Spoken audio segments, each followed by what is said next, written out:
All right, time to head out to Washington, D.C. on the Dave Elswick Show. Join us, 2nd District Congressman French Hill.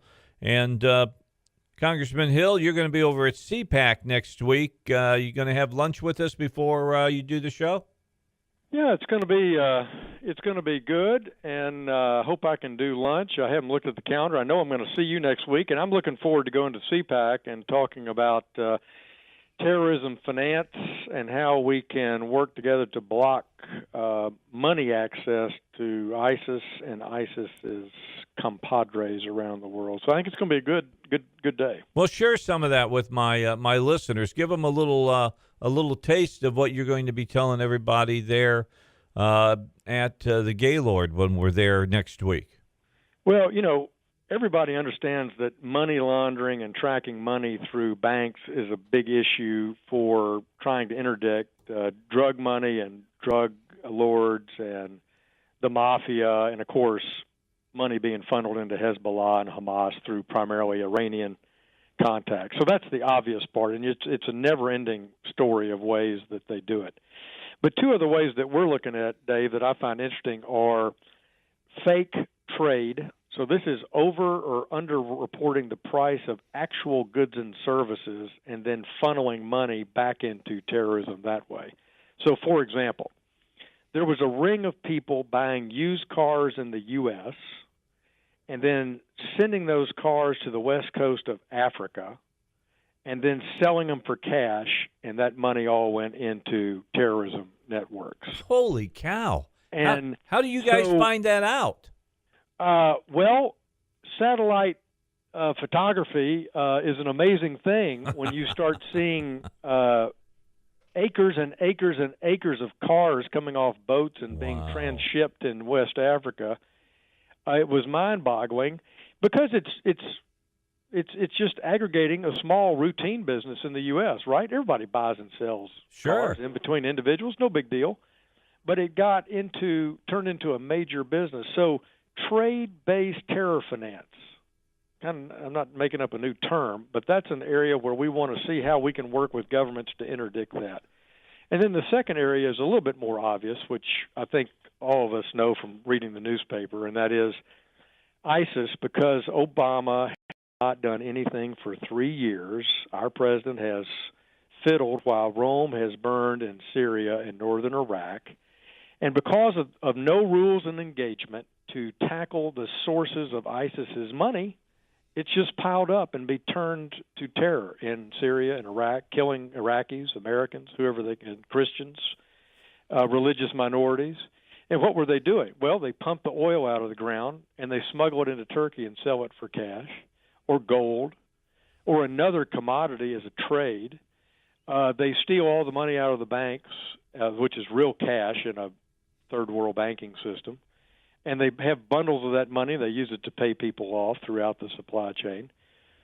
And so we originally last year spotted targeting financial targets by our military and espionage operations was a prime issue. And, of course, the Obama administration was not doing that. But post-San Bernardino and Paris, we've taken Sinjar back, and part of taking Sinjar back in northern Iraq was, and you reported on this, the finally bombing the oil tankers. Right. Yeah. Well, so I'm happy to compliment them that they're doing it now, but we should have been doing that 3 years ago, and we would not have as big a challenge as we have today.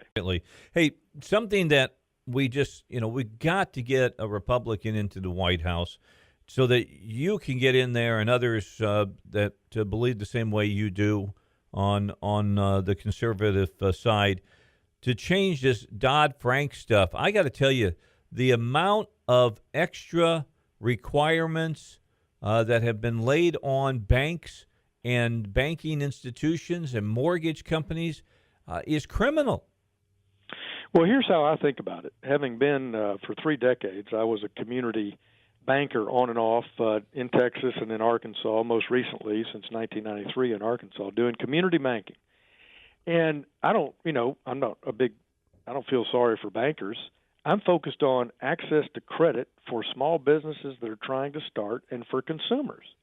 And what Dodd-Frank has done is limit access for consumers and business to credit, all in the name of course, trying to fix blame for whatever happened back in 2008.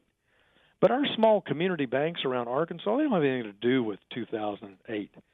That was a big Fannie Mae and Freddie Mac giant mortgage pyramid crisis in the securities market that was global in proportion and terrible. But these rules in Dodd-Frank, which is the name of the bill, have trickled down and are affecting every bank. And I'll just give you a couple examples. Dodd-Frank makes it very difficult to get a manufactured home loan made in a rural area, almost impossible, and banks just exited the business. Well, you don't have stick-built home builders out in Ashley County or Deshay County.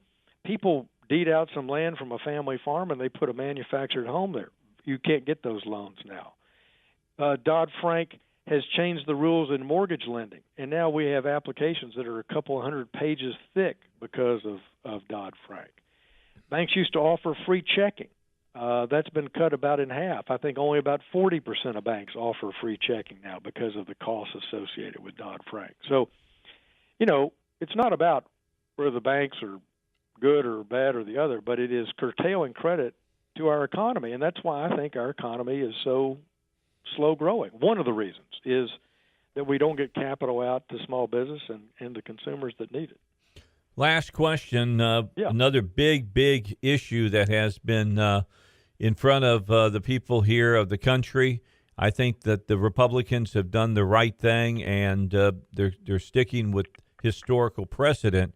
And the sad fact of having Justice Scalia die on the 13th, and now you've got a vacancy on the high court, and this push that's going on that Republicans must open up nomination hearings and all that. It's just such BS. I mean, you want to talk about politics, listen to Harry Reid today and the things he was saying about Mitch McConnell. Well, Harry Reid is not a serious person, and I lived, when I worked for President Bush 41 for 4 years, I lived through very intimately the Clarence Thomas hearings and confirmation for Justin Thomas, and actually helped work on that when I worked for President Bush. And I remember distinctly then Senator Joe Biden's great lecture back in 1992 on a subsequent vacancy on the court, where he said, and I've got it written down here because it's a classic, "It's my view that if the president goes the way of Presidents Fillmore and Johnson and pressed an election year nomination, the Senate Judiciary Committee should seriously consider not scheduling confirmation hearings on that nomination until after the political campaign season is over." So old Joe Biden, now our vice president, needs to take his own advice, But, from Luke that hypocrisy is the leaven of the Pharisees. There's no end to the hypocrisy over in the Democratic senators or down at the White House on this topic. Yeah, and you're exactly right. We've been playing that piece from Biden. We've played Schumer in 2007 and what he had to say about it. And, they've been very quiet about it. Biden, the vice president, said, well, I was wrong back then. Oh, yeah, sure. Yeah. Well, I mean, people always ask me, isn't this just politics? And I always say, honestly, yeah, you bet it is. I mean, where you stand on this issue frequently depends on where you sit. And if you sit down there at 1600 Pennsylvania Avenue, you want your nominee. I mean, that shouldn't shock people. So I appreciate Senator McConnell trying to be very reticent here in making sure that we don't have a confirmation process that gets in the middle of all this politics during the year. I think my preference, it's just my preference, I'm a member of the House, not a member of the Senate, but my preference would be to let the next president make this appointment. And, we'll just have to see what happens. I'm not saying the president doesn't have the right to nominate somebody. He certainly does. But I think presidents have been cautious in election years, and I don't expect this one to follow through on that. But you want to hear what McConnell had to say today? Yeah, you would. I haven't. I've been in meetings all day. I'd love to. Yeah, here he is. Will still nominate someone. Can you talk about how far you're willing to go in preventing this nominee from going forward? As you know, the first step is often courtesy calls with each senator. Will you actually not meet with the nominee? Well, look, I don't know how many times we need to keep saying this. The Judiciary Committee has unanimously recommended to me that there be no hearings. I've said repeatedly, and I'm now confident my conference agrees, that this decision ought to be made by the next president, whoever is elected. I don't know the purpose of such a visit. I would not be inclined to take one myself. All right. That's pretty clear, isn't it? Yeah, it is, and that's consistent with the way I've thought about this, in the sense that the president's got the right to make the nomination, but the Senate's also got its right to advice and consent in any way they want to proceed or not proceed, and that's the way our system works. So I think the leader has spoken, and he went and got thoughtful consideration from all the members of his conference, as he noted. And I think that's the way the House and Senate should work. I think our leaders should take the pulse of members and follow their wishes to the best extent possible. Well, interesting to watch. Both of our senators, Bozeman and Cotton, have both said that they stand against any kind of confirmation hearings as well.